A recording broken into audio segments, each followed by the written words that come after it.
جو 10 مئی کے پاکستان کو ملنے والی عظیم فتح کے بعد آپ کو یاد ہوگا کہ ہم نے یہ کہا تھا کہ وہ اب اوپر سے نہیں آئے گا, سامنے سے نہیں اوپر سے آئے گا, تو تھپڑ پڑا اس کو, اور اب یہ نیچے سے واردات کرے گا. اور یہ بھی میں بتاؤں کہ اب کوئی زیادہ میں نہیں سمجھتا کہ وہ واردات کر چکے گا. بلوچستان اور پختونخوا, فتنۃ الخوارج اور فتنہ ہندوستان, اور یہ معاملات کہاں تک پہنچیں گے, کون لوگ اس کے پیچھے ہیں, یہ سارے شواہد ہماری ایجنسیز کے پاس موجود ہے. اب جو ہے نا یکسوئی سے آپریشن کے والے سے سنجیدگی ہے, لہٰذا یہ دنوں کا کھیل ہے. اور آپ دیکھیں گے کہ بلوچستان پرامن صوبہ ہوگا کہ پاکستان کا معاشی مستقبل ہے, پاکستان کے معاشی مستقبل کے حوالے سے بلوچستان کا رول اہم ہوگا. اور خاص طور پہ جب ہم معاشی مستقبل کی بات کرتے ہیں, اس مستقبل کے اندر بلوچستان کے عوام کو وہ ثمرات ضرور ملنے چاہیے جو ماضی کے اندر نہیں ملے. اور میں سمجھتا ہوں کہ بلوچستان آنے والے حالات کے اندر اچھا خوشحال صوبہ. اب ہمارا فوکس یہ ہونا چاہیے, آپ کہہ رہے ہیں کہ بلوچستان کو بدامنی سے پاک کرنا ہے, اور اس سلسلے میں ڈاکٹر صاحب وزیر اعظم شہباز شریف آئندہ ہفتے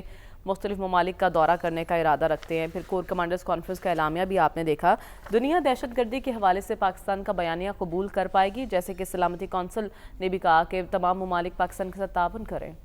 سلامتی کونسل نے اس پہ بھی بیان دیا تھا کہ پہلگام کیا ہے, یہ جو پہلگام والے واقعے ہوا تھا, کیونکہ جو بڑی قوتیں ہیں اور سیکیورٹی کونسل وغیرہ ہے, وہ جہاں بھی اس قسم کا بڑا دہشت گردی کا واقعہ ہوتا ہے وہ مذمت کرتے ہیں, صفا کرتے ہیں. لہٰذا اگر وہ اس کی ہے تو کوئی یہ غیر معمولی بات نہیں ہے. اب دیکھیں نا, پرابلم جو ہمیں یہاں جو ہے وہ نظر آتی ہے کہ ایک پرسپیکٹیو ہے پاکستانی کی حیثیت سے. میں پاکستان کا شہری ہوں, پاکستان کا رہنے والا ہوں, ظاہر اپنے ملک کے لیے ہم ایفرٹ کرتے ہیں, تو ایک تو وہ پرسپیکٹیو ہے. ایک پرسپیکٹیو ہے جب آپ انڈیپینڈنٹ فرد کی حیثیت سے انٹرنیشنل لیول میں بیٹھ کے, انٹرنیشنل فریم ورک میں بیٹھ کے جب یہ باتیں سنتے ہیں جو پاکستان ہمیں سنا رہا ہے. تو اس سے پہلے بھی پاکستان نے 2 دفعہ ڈوسیئر انٹرنیشنل لیول پہ بھیجے ہیں, آپ کو یاد ہوگا. ان کا کیا بنا؟ تو ان کا کیا بنا؟ کچھ نہیں بن رہا. کچھ نہیں بنے گا. اس کا بنے گا کیسے؟ اس کے لیے کیا کرنا ہوگا نا. اس لیے نہیں بنے گا کہ انٹرنیشنل لیول پہ اس کو سارے واقعے کو, جو آج کی میٹنگ یہ بریفنگ ہے, چاہے بہت اچھی بریفنگ, تفصیلی بریفنگ تھی, اس کو دیکھا جائے گا انڈیا پاکستان رائیولری کے کانٹیکسٹ میں, بین الاقوامی سطح پہ, کہ ابھی ان کی جنگ ہوئی ہے, بڑی مشکل سے جنگ رکی ہے, اور ہندوستان نے پاکستان متعلق بہت کچھ منفی باتیں کہی ہیں. اب پاکستان اس کا ریجوائنڈر دے رہا ہے. اچھا, لیکن یہاں تو خوددار واقعہ ہوا نا, ہم تو اس پہ ریئیکٹ کر رہے ہیں. دیکھیں, یہ آپ کا اپنا پوائنٹ آف ویو ہے نا, میں تو آپ کو بتا رہا ہوں کہ انٹرنیشنل ریلیشن میں کیا ہوگا آپ کے ساتھ. ڈاکٹر صاحب, ہمیں مضبوط کیسے کرنا ہے اپنا کیس؟ ثبوت لائیے نا. اس کے لیے مضبوط کرنا ہے تو اس کا ایک طریقہ کار ہے, بین الاقوامی سطح پر آپ کی بات کیوں سنی نہیں جاتی. یہی تو رونا ہے جو آپ کو سمجھ میں نہیں آتا ہمارے ہاں حکومتوں کو, کہ یہ جو حکومتوں کے بیانات ہوتے ہیں وہ ایک دوسرے کی رائیولری میں دیکھے جاتے ہیں, کہ انڈیا نے یہ کہا, انڈیا نے کتنے الزامات پاکستان پہ, انڈیا میں کوئی چھینک بھی مار دے وہ الزام پاکستان پہ لگا دیتے ہیں کہ یہ پاکستان والوں نے کیا ہے. تو اب جب پاکستان وہی باتیں رپیٹ کرتا ہے تو دنیا پھر اس کو اسی شک کے حساب سے دیکھے گی. یہ چیزیں بین الاقوامی سطح پہ ہم تو اس کو پروجیکٹ کریں گے, ہم تو اس کو ہائی لائٹ کریں گے, ہم یہ بتائیں گے کہ جو بلوچستان میں کام ہو رہا ہے اس میں انڈیا کا ایک رول ہے, لیکن بین الاقوامی سطح پر آپ سے کانکریٹ ثبوت مانگا جاتا ہے کہ جب آپ کہتے ہیں کہ انڈیا کا رول ہے تو اس رول کو ڈیفائن کیجیے. میں آپ کو بتا رہا ہوں کہ جس طرح انٹرنیشنل لیول پہ یہ چیزیں دیکھی جاتی ہیں, جیسے پہلگام پر بھارت سے مانگا جا رہا ہے. بھارت سے مانگا جا رہا ہے, بھارت کے پاس ثبوت نہیں ہے, بھارت ہسٹری سنا رہا ہے کہ جی فلاں سال میں یہ ہوا تھا, فلاں سال میں ہم نے بھی وہی کام کیا ہے, ہم بھی ہسٹری سنا رہے ہیں. اچھا, ہم نے کوئی ثبوت مہیا نہیں کیا ہے کہ اس واقعے میں انڈیا اس طرح انوالو ہے. ہسٹری ہم نے سنائی ہے, بہت صحیح ہسٹری ہے وہ. ٹھیک ہے, وہ کیا ان کا بندہ جو پکڑا ہوا ہے ہمارے ہاں, کیا نام ہے, کلبھوشن. ہاں, کلبھوشن یادو موجود ہے. اور ہمیں ماضی میں چلے جائیں تو بی ایل اے کی لیڈرشپ کے بیانات ملتے ہیں ہم کو کہ ہم نے انڈیا سے مدد لی, ہم کسی سے مدد لے سکتے ہیں, ہم انڈیا سے مدد لے سکتے ہیں. یہ بیانات موجود ہیں, بالکل ہسٹری موجود ہے. تو یہی کام جو انڈیا نے کیا ہے کہ ہسٹری کی بنیاد پہ پاکستان کو بدنام کیا ہے، ہسٹری کا حوالہ دے کے، ہم بھی وہی کر رہے ہیں، ہسٹری کا بتا رہے ہیں. یا تو آپ ثبوت لائیں کہ یہ واقعے میں اس طرح پیسہ آیا ہے، اس طرح ویپنز آئے ہیں، یا تو آپ پریسائز ایویڈنس لائیں. ورنہ پھر یہی ہے کہ انٹرنیشنل لیول پہ آپ کی بات بھی سنی جائے گی، انڈیا کی بات بھی سنی جائے گی، جس کے ساتھ مفادات ہیں وہ اس کی بات کو تھوڑا سا وزن دے دے گا. ٹھیک ہے، تو ہمیں پورے ثبوت کے ساتھ اپنے کیس کو سامنے ہمیں پیش کرنا ہوگا. آپ یہ دیکھنا چاہیے اس سے پہلے ہماری باتیں کیوں سنی نہیں گئی. ٹھیک ہے. رسول بخش رئی صاحب، آپ کی نظر میں ایک تو بھارت مسلسل پاکستان کو غیر مستحکم کرنے کے لیے سرگرم عمل ہے اور بلوچستان ان کا ٹارگٹ ہے. اب وہ سافٹ ٹارگٹس ہم نے دیکھا جس طرح سے خزدار بس اٹیک ہوا ہے. اس ساری سچویشن میں دہشت گردی کا قلع کما کرنا صرف سیکیورٹی فورسز کی ذمہ داری ہے. ہم کہاں لیک کر رہے ہیں اور اب ہمیں کرنا کیا ہوگا؟ دیکھیں، یہ اتنا بڑا المیہ ہے اور اتنا بڑا چیلنج ہے جس کے لیے کہ سب کو جواب دینا ہوگا، اور خصوصی طور پہ بلوچستان کے حکمرانوں کو، کہ وہاں پہ حکومتیں بنتی رہی ہیں، اب بھی حکومت وہاں پہ موجود ہے. اور یہ نہیں ہے کہ بلوچستان کو، ہمیشہ ہم کہتے ہیں کہ بلوچستان میں لوگوں کو حقوق نہیں ملے، ان کو وہاں ترقی نہیں ہوئی، وہاں یہ نہیں ہوا، وہاں احساس محرومی ہے. ایک احساس محرومی ہمیشہ ریئل ہوتا ہے، حقیقی ہوتا ہے. ایک وہ ہوتا ہے جو سیاسی مقاصد کے لیے پیدا کیا جاتا ہے. آپ ایک تاریخ اٹھا کے دیکھ لیں کہ 47 میں بلوچستان میں کیا تھا، اس کے 10 سال، اس کے اگلے 10 سال، اس کے اگلے سال، اور آج بلوچستان کہاں پہنچا ہوا ہے. کہ بلوچستان میں بنیادی مسئلہ یہ نہیں ہے کہ وسائل کی کمی ہے. وسائل تو 18ویں ترمیم کے بعد مرکز نے اتنا دیے ہیں، اور جو رائلٹیز ملتی ہیں سینکڑوں ارب ڈالرز میں، روپیز میں وہاں پہ جا رہی ہے. کوئی کچھ اسپیشل پیکیجز علیحدہ ہیں، کبھی 100 بلین، کبھی 50 بلین، کبھی 60 بلین. کسی نے پوچھا ہے وہاں کے حکمرانوں سے کہ یہ پیسہ کہاں گیا ہے؟ ایگزیکٹلی کہاں پہ خرچ ہوا ہے؟ بلوچستان میں اب اتنا یونیورسٹیز اور کالجز ہیں کہ ہر سال 25,000 گریجویٹس وہاں پہ پیدا ہو رہے ہیں، جس میں سائنس بھی ہے، جس میں ٹیکنالوجی بھی ہے، ڈاکٹرز بھی ہیں. ان 25,000 کو کھپانے کے لیے وہاں پہ کیا بلوچستان کے حکمرانوں نے وہاں صنعت لگنے دی؟ وہاں 80 پہ ہم لگانے کی کوشش کر رہے ہیں، وہاں پہ اکنامک زونز بن رہے ہیں، بندرگاہ بنی ہے. تو اس سے ایک ایکٹیویٹی جنریٹ ہونی چاہیے. کہ آپ دیکھیں کہ دنیا میں جو اکائیاں ہوتی ہیں، کہیں ان کو صوبہ کہتے ہیں، کہیں آپ ان کو ریاستیں کہتے ہیں، وہ ایک دوسرے کی مسابقت میں ہوتے ہیں کہ سرمایہ کاری ہمارے ہاں ہو. ایگزیکٹلی. لیکن یہ تو سب جانتے ہیں نا سی پیک کس کی آنکھوں میں کھٹک رہا ہے. آپ وہاں کے حکمرانوں کی بات کر رہے ہیں. یہاں ایک دفعہ یہ بھی ڈسکشن ہوئی تھی کہ سیاسی حل نکلنا چاہیے، لیکن جو پراکسیز بھارت کی وہاں پر کام کر رہی ہیں، جیسے ہم نے فتنۃ الخوارج کا سر کچلا ہے اور اب بھی کچل رہے ہیں، فتنۃ الہندوستان سے ہمیں کیسے نمٹنا ہے، اس کے لیے آپ کسے ذمہ دار ٹھہرائیں گے؟ میرا خیال یہ ہے کہ وہاں پہ ہمیں یہاں پہ جو ان کے جو پراکسیز ہیں ان کا قلع کما کرنا کوئی مشکل کام نہیں ہے. اس کے لیے صرف پولیٹیکل ویل کی ضرورت ہے. کہ اگر پولیٹیکل ویل آج اگر ہو، دیکھیں سوات میں تھی، پورے لوگوں کو وہاں سے ہم نے نکالا، محفوظ جگہوں کے اوپر ان کو پہنچایا. اسی طریقے سے ہم نے جو قبائلی اضلاع ہیں وہاں پہ، یہاں پہ بلوچستان کے مسئلے میں میں سمجھتا ہوں کہ وفاقی اور صوبائی حکومت کی وہ پولیٹیکل کمٹمنٹ اینڈ ویل نہیں ہے جو پہلے ہم نے تھی. سارا کام آپ نے جس طرح سے سوال کیا تھا کہ سیکیورٹی فورسز کا، انہوں نے تو آپ نے حکم دینا ہے یا انہوں نے ایک منصوبہ بندی کرنی ہے، اس کے مطابق آگے چلنا ہے. لیکن جہاں تک کہ وہاں کی حکومت ہے اس کو اچھے کام کرنے چاہیے، ترقی کرنی چاہیے، کرپشن ختم کرنی چاہیے، گورننس بہتر کرنی چاہیے، لوگوں کو سہولت دینی چاہیے، تاکہ وہ جو پروکسیز کا بیانیہ ہے کہ احساس محرومی اور اس کے لیے ہتھیار اٹھانا ہر صورت میں وہ جائز سمجھتے ہیں، اس کو ختم کرنا ہے. دنیا کا اصول ہے ریاست کا کہ جو بھی ہتھیار اٹھاتا ہے اس کے خلاف ریاست حرکت میں آتی ہے. یہ سوال نہیں پوچھا جاتا کہ آپ کے گریونسز کیا تھے کیا نہیں تھے. کہ میرا خیال یہ ہے کہ ہمیں ایک چیز ذہن میں رکھنی چاہیے، دو چیزیں. ایک کہ بھارت پاکستان کو غیر مستحکم کرتا رہے گا، کرتا رہا ہے، اور اسے خیر کی توقع نہیں ہے. دوسری بات یہ ہے کہ آپ نے سیاسی طاقت اپنے اندر پیدا کرنی ہے کہ جہاں اصلاحات کرنی ہے وہاں جو پراکسیز ہے ان کو اسی طریقے سے ختم کرنا چاہیے جس طرح سے دنیا نے ہر جگہ ہر حصے میں ان کو ختم کیا ہے. ٹھیک ہے، اسی طریقے سے ختم کرنا چاہیے جس طرح سے دنیا میں ہر جگہ پر ختم کی گئی ہیں. یہی سوال میں خواجہ صاحب سے پوچھنا چاہوں گی. خواجہ صاحب، کور کمانڈرز کانفرنس کا اعلامیہ اگر ہم پڑھیں تو ہمیں یہ سمجھ میں آتی ہے کہ they are cleared and focused, انہیں پتہ ہے ہم نے کیا کرنا ہے، کیسے کرنا ہے. تو پھر کیا پیچھے سپورٹ کوئی موجود نہیں ہے؟ کہ بلوچستان کے حکمرانوں کی وہ توجہ نہیں ہے جو چاہیے، یا پھر وفاق کی جانب سے وہ سپورٹ نہیں مل رہی؟ کہاں پہ کوئی کمی رہ رہی ہے؟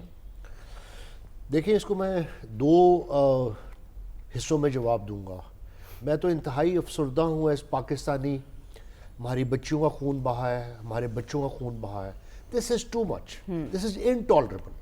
یہ بلوچستان غزہ نہیں ہے. ایگزیکٹلی. پہلے تو میں آپ کو انڈیا کی بات بتا دوں. دیکھیں، آپ مودی سے کوئی خیر کی توقع نہ رکھیں.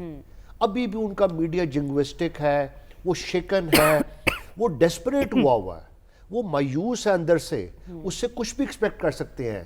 کرسٹین فیئر کا میں نے اس نے نام لیا، اینٹی پاکستان اس کا پیراڈائم ہے. جارج ٹاؤن یونیورسٹی کی پروفیسر نے ٹی وی پہ بیٹھ کے کہا کہ آپ کوورٹ آپریشن کریں. میں چیلنج کر رہا ہوں، کچھ اس خاتون نے کہا. یہ ہے انٹلیکچوئل آنیسٹی کہ آپ ٹی وی پہ بیٹھ کے اس انڈین کو کہہ رہے ہیں کہ آپ کوورٹ آپریشن کریں، اور کوورٹ آپریشن ہو گیا. وہ پانی بھی روکے گا، وہ پراکسیز سے بھی کرے گا، وہ اسکرمشز بھی کرے گا، وہ خدا نخواستہ سیز فائر بھی توڑے گا. اب بات یہ ہم نے کیا کرنا ہے؟ کیا کرنا ہے؟ پہلی بات یہ ہے، میں ایک بات بتا دوں. پاکستان کے حکمرانوں کو ایک بات سمجھ لینی چاہیے، یہ عوام اب سمجھ چکی ہے. میر علی کے بچے ہوں، خزدار کے بچے ہوں، اسلام آباد کے بچے ہوں، کراچی کے بچے ہوں، یا لاہور کے بچے ہوں، سب برابر ہیں. یہ بالکل طریقہ بالکل غلط ہے کہ بلوچستان میں خون بہا رہا ہے، بہہ رہا ہے، اور ہم بس پراکسیز. پلیز ذمہ داریاں لگائیں.